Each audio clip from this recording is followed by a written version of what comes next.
Hello दोस्तों, मैं सौरभ द्विवेदी आपका अद्भुत लर्निंग के यूट्यूब चैनल में हार्दिक स्वागत करता हूं। दोस्तों, हमारा इंडियन पॉलिटी का आज जो प्रीएम्बल नामक एक सब्जेक्ट या टॉपिक चल रहा है, उसी के आगे के डिस्कशन के विषय में मैं अभी आज बात करने वाला हूं।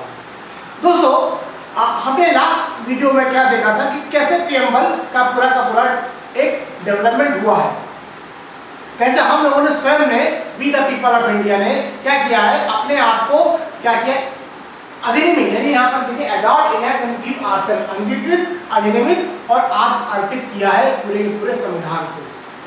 मैंने एक पॉइंट यहाँ पर डिस्कस किया है, जैसे कि sovereign, socialist, secular, democratic, Republic. इसके बाद क्या कहता है, हमें सिक्योरिटी भी दी गई है। सिक्योरिटी कितने प्रकार की सिक्योरिटी दी गई है? जस्टिस, लिबर्टी, इक्वालिटी, ठीक है। ये ऐसी हमें क्या किया गया है, यहाँ पर सिक्योरिटी दी गई है। और लास्ट में हमें बात करता है बंधुत्व, यानी फ्रेटर्निटी की भी बात करता है। फ्रेटर्निटी भी हमें बनाए रखने की आवश्यकता है। ये पूरा का पूरा हमने यहाँ पर डिस्कशन किया और मैंने ये भी बात की कि ये ओरिजिनल प्रीएम्बल नहीं है। कैसे नहीं है? क्योंकि जो ओरिजिनल प्रीएम्बल बना था उसके अंदर सोशलिस्ट और सेकुलर ये दो शब्द और इंटीग्रिटी ऑफ नेशन ये तीसरा शब्द इसमें नहीं था। क्या नहीं था? जो सोशलिस्ट और सेकुलर दो शब्द और तीसरा integrity of nation was not present in the original preamble. तो इसका मतलब क्या हुआ, इसमें कुछ ना कुछ बदलाव, ये चेंजेस किए गए हैं। ठीक है, ये बदलाव और चेंजेस क्या हुए हैं कि 1976 में एक बहुत बड़ा बदलाव कॉन्स्टिट्यूशन में किया गया था। वो सब बदलाव क्या था, वो अमेंडमेंट क्या था 42वें संविधान संशोधन के रूप में। 42nd कॉन्स्टिट्यूशनल अमेंडमेंट एक्ट के द्वारा बहुत सारे चेंजेस किए गए थे और उन चेंजेस में से एक चेंज ये भी था कि सोशलिस्ट और सेकुलर इसको ऐड किया गया प्रीएम्बल में और इंटीग्रिटी ऑफ नेशन को भी ऐड किया गया। कब ऐड किया गया? 1976 में। किस संविधान संशोधन के द्वारा? 42वें संशोधन के द्वारा। कौन कौन से शब्द? सोशलिस्ट और सेकुलर और इंटीग्रिटी ऑफ द नेशन, ऐसे तीन शब्दों को हमारे प्रीएम्बल में बाद में ऐड किया गया। तो आप ध्यान रखेंगे, ओरिजिनल में ये तीन शब्द नहीं थे। आज हम लोग बात करेंगे इस पूरे संविधान की जो हमने बात की यहाँ पर,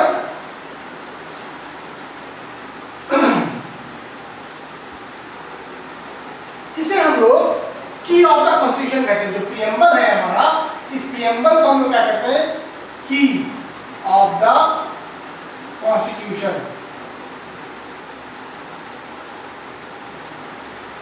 चाबी। कॉन्स्टिट्यूशन को जैसे ही ओपन करते हैं, जैसे हमने दिखाया था आपको, इस बुक को जैसे ही ओपन करते हैं, तो कॉन्स्टिट्यूशन को जैसे ही ओपन करते हैं, इसकी की है ये। की कैसे? एक प्रीएम्बल के रूप में इसमें की है ये दी गई है। ठीक है। अब दूसरा पॉइंट क्या कहता है, ये लीगल जो प्रीएम्बल दिया गया है कॉन्स्टिट्यूशन का लीगल पार्ट नहीं है। लीगल पार्ट नहीं है कॉन्स्टिट्यूशन का। सबसे दूसरा पॉइंट, लीगल पार्ट नहीं है, विधिक पार्ट नहीं है ये। ठीक है। नेक्स्ट, इस पूरे प्रीएम्बल का पावर, शक्ति, पावर हाउस ऑफ कॉन्स्टिट्यूशन, शक्ति केंद्र,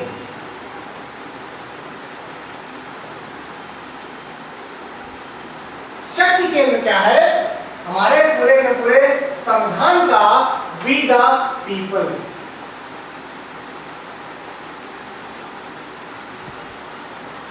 हम भारत के लोग। ठीक है। पावर सेंटर ऑफ कॉन्स्टिट्यूशन क्या है? वी द पीपल, यानी हम लोग स्वयं हैं इसके पावर सेंटर। ठीक है। जैसे माइटोकॉन्ड्रिया में माइटोकॉन्ड्रिया होता है किसी सेल की, जिसको कहते हैं पावर हाउस, वैसे ही यहाँ पर वी द पीपल, हम लोग स्वयं हैं इसके क्या पावर हाउस। नेक्स्ट क्या है,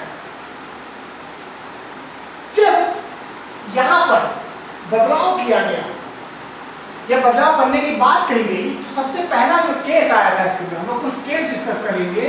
तो फर्स्ट केस था हमारा मदन गोपाल वर्सेस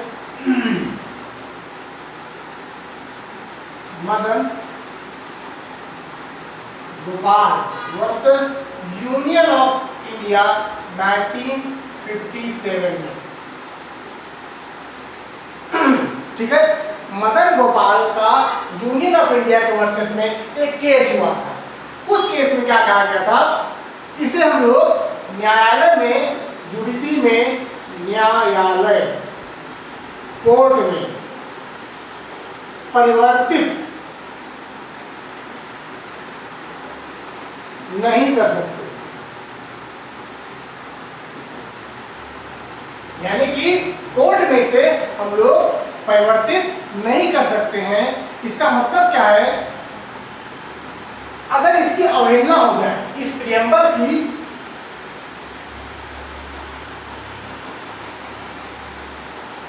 अवहेलना हो जाए, तो आप न्यायालय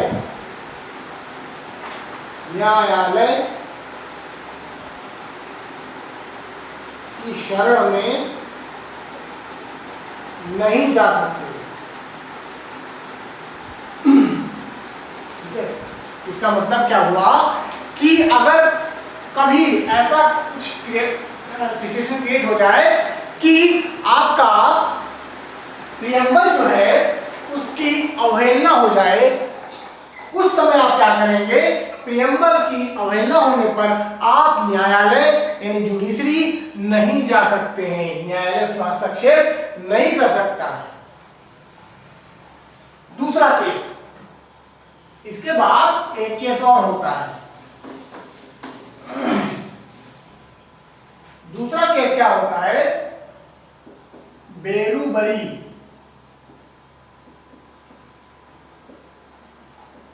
versus Union of India. Berubari versus Union of India का एक और केस होता है 1960 में। 1960 में केस फिर होता है इसी प्रियम्बल को के विषय के बारे में। यहां पर कोर्ट क्या कहती है, कोर्ट जुडिशरी न्यायपालिका क्या कहती है कि अगर कभी ऐसा हो कि संविधान, क्या कहती है, यदि संविधान कॉन्स्टिट्यूशन की लैंग्वेज यानी कि भाषा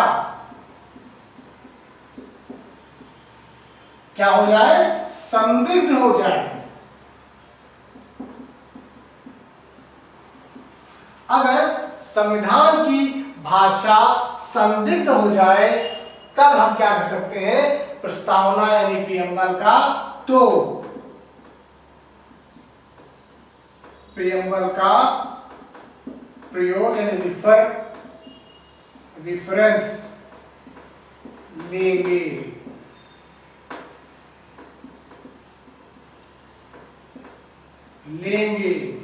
ठीक है, उस समय में हम लोग क्या करेंगे, प्रियम्बल का रेफरेंस प्राप्त करेंगे। तो यहां पर क्या हो गई, प्रियम्बल की महत्ता बढ़ गई, इंपॉर्टेंस बढ़ गई, है ना। इसके पहले वाले केस में क्या किया गया था कि वहां पर कोर्ट को यह अधिकार नहीं था, लेकिन बेरुबरी के केस में क्या हो गया, ये कहा गया कि भैया अगर कहीं भाषा संदिग्ध हो जाए संविधान की, तो वहां पर प्रस्तावना विधिक निर्वाचन में सहायता करेगी। मतलब तो यहां पर विधिक निर्वाचन में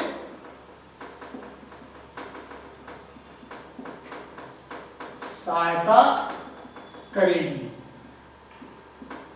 ठीक, विधिक निर्वाचन में सहायता करेगी।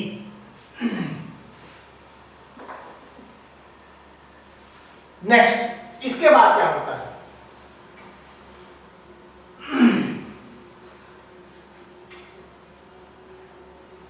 इसके साथ में क्या होता है, यहां पर सुप्रीम कोर्ट एक बात और कहती है। क्या कहती है कि ठीक है कि जब संदिग्ध हो जाए तो प्रस्तावना यानी प्रियम्बल का रेफरेंस हम ले सकते हैं, लेकिन बट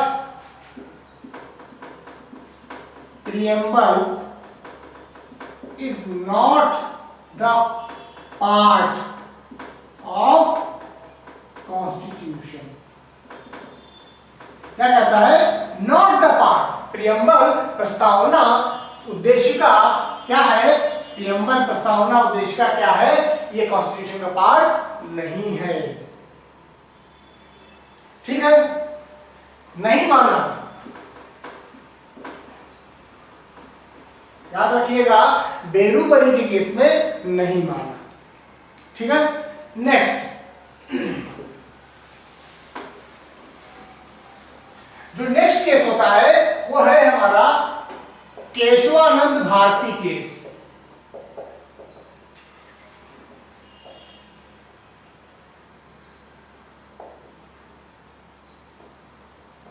वर्सेस केरला स्टेट का ये मामला था।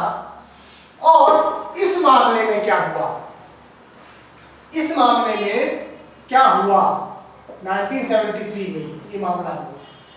इसमें भारत की सबसे बड़ी 13 जजेस की बेंच, 13 जजेस की बेंच बैठी। अब तक के भारत में सबसे बड़ी बेंच जो बैठी हुई थी उस समय में 1973 में 13 जज की। कितनी? 13 जज की केशवानंद भारती के केस की बैठक। इस बैठक में क्या हुआ कि इसको प्रियम्बल को यानी प्रस्तावना को क्या कहा गया कि ये कॉन्स्टिट्यूशन का, संविधान का पार्ट है। कॉन्स्टिट्यूशन का पार्ट माना, और यहां नहीं माना था बेरूबरी में। केशवानंद भारती ने इसको पार्ट माना और क्या कहा कि इसमें हम बदलाव कर सकते हैं, इसमें बदलाव कर सकते हैं, मतलब प्रियम्बल में चेंजेस, प्रस्तावना में चेंजेस कर सकते हैं। We can amend the preamble. क्या कर सकते हैं? अमेंड कर सकते हैं, अमेंडमेंट ला सकते हैं।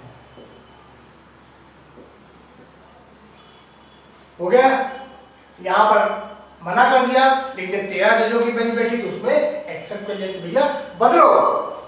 लेकिन इसके साथ में बट एक पॉइंट बहुत इंपॉर्टेंट इसने कही। क्या कही? कि जो इसकी जो आत्मा है, जो कॉन्स्टिट्यूशन यानी प्रियम्बल की जो आत्मा है, यानी कि एक उसको मेंटेन रखना, इसको कहते हैं theory of basic structure. Basic structure जो था, मूल भावना, मूल आत्मा, मूल आत्मा को बनाए रखना होगा। ठीक है? जो इसका बेसिक स्ट्रक्चर है दैट मस्ट बी मेंटेन्ड। तो यहां पर विरोधाभास हो गया कि चेंज कर सकते हैं और फिर कह रहा है कि मूल भावना बनाए, तो मतलब कर क्या सकते हैं? तो यहां पर कोर्ट ने क्या कहा कि आप चेंज कर सकते हैं, बट ये चेंज कैसा होना चाहिए? पॉजिटिव होना चाहिए, पॉजिटिव चेंजेस होने चाहिए, ना कि नेगेटिव। अगर नेगेटिव, नकारात्मक कोई बदलाव कर रहे हैं आप, जिससे संविधान की मूल भावना, मूल आत्मा में बदलाव हो रहा है, तो वो क्या होगा, नॉन कॉन्स्टिट्यूशनल यानी कि वॉइड करार दिया जाएगा वहां पर। ठीक, तो यहां पर क्या कहा गया, अगर प्रश्न पूछा जाए कि क्या हम प्रेम्बल में बदलाव कर सकते हैं, तो जी हाँ, हम बदलाव कर सकते हैं, क्योंकि केशवानंद भारती के केस में इसको संविधान का अंग माना गया। लेकिन इसके साथ में एक पॉइंट ये भी जोड़ा गया कि it must not be change its own basic structure, यानी कि इसके बेसिक स्ट्रक्चर, मूल भावना, मूल आत्मा का में छेड़खानी आप नहीं कर सकते हैं, वो मेंटेन रहना चाहिए। पॉजिटिव कोई चेंज करना चाहते हैं, जैसे कि हमारे संविधान में मैंने बताया था थोड़ी देर पहले, तो यहां पर सोशलिस्ट और सेकुलर और इंटीग्रिटी ऑफ इंडिया नेशन, ये जो 3 शब्द जोड़े गए, कब जोड़े गए थे ये शब्द, 1976 में। ये 3 शब्दों को 1976 में जोड़ा गया। तो ये केस कब का है, 1973 का। इसी केस के बाद क्या हो गया, यहाँ पर प्रियम्बल में बदलाव करते हुए ये 3 शब्द सोशलिस्ट, सेकुलर और इंटीग्रिटी ऑफ नेशन को जोड़ दिया गया। यहां तक क्लियर?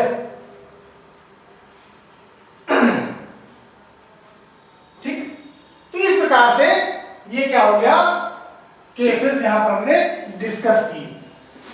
अब इसमें और भी बाद में केसेस हुए हैं इससे जुड़े हुए, संविधान से के जुड़े हुए, उस पर हम लोग डिस्कशन अभी नहीं करेंगे, बाद में किसी अन्य चैप्टर में उसको देखेंगे।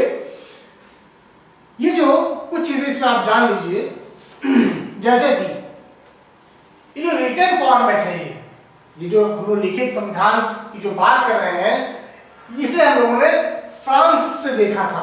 फ्रांस में इसको हमने अनुभव किया कि वहां पर रिटर्न चीजें वहां पर लिखी जाती हैं। ठीक है, तो वहां से हमने लिया, लेकिन जो मूलतः हमने रिटर्न सिस्टम है वो तो बाद में यूएसए और बाकी चीजें देखा, वो हम लोग अभी नेक्स्ट चैप्टर में जो हमारा है कि जो कॉन्स्टिट्यूशन बना है हमने किन किन देशों से मदद ली, उसको हम लोग वहां पर देखेंगे। इसमें और क्या देखना है, ये हमारा जो संविधान है लार्जेस्ट संविधान है, लार्जेस्ट कॉन्स्टिट्यूशन ऑफ वर्ल्ड, विश्व का सबसे बड़ा संविधान किसके पास है, भारत के पास है। ठीक, इसके साथ साथ में ये फ्लेक्सिबल भी है, फ्लेक्सिबल भी है। फ्लेक्सिबल मतलब कि अमेंडमेंट की प्रोसेस इसमें पॉसिबल होती है, अमेंडमेंट आप इसमें कर सकते हैं। वो कैसे कर सकते हैं, उसके अलग अलग मेथड बताई गई है, वो हम लोग जब चैप्टर पढ़ेंगे अमेंडमेंट का, उसमें ये चीजें आएंगी। ठीक है, इसके साथ साथ में ये स्ट्रॉन्गेस्ट भी है, स्ट्रॉन्गेस्ट भी है, मजबूत भी है। आप यूं ही इसे बदल या बदलाव या चेंजेस इसमें नहीं कर सकते हैं। ठीक, हमने पार्लियामेंट्री सिस्टम,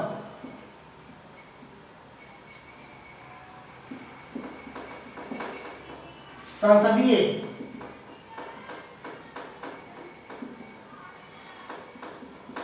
अपनाई है, संसदीय व्यवस्था को हमने अपनाया है।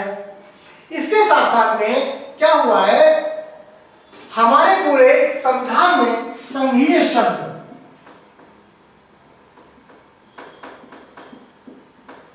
संघीय शब्दावली के रूप में हमने अपने देश को कहीं भी संघीय शासन शब्द का प्रयोग नहीं किया है।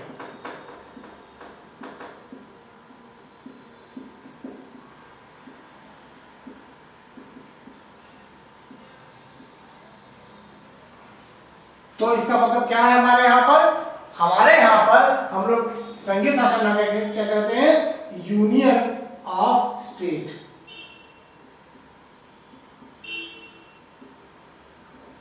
भारत क्या है, यूनियन ऑफ स्टेट है ना।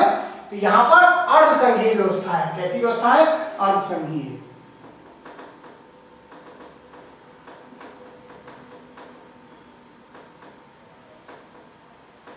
हमारे देश में अर्धसंघीय व्यवस्था है।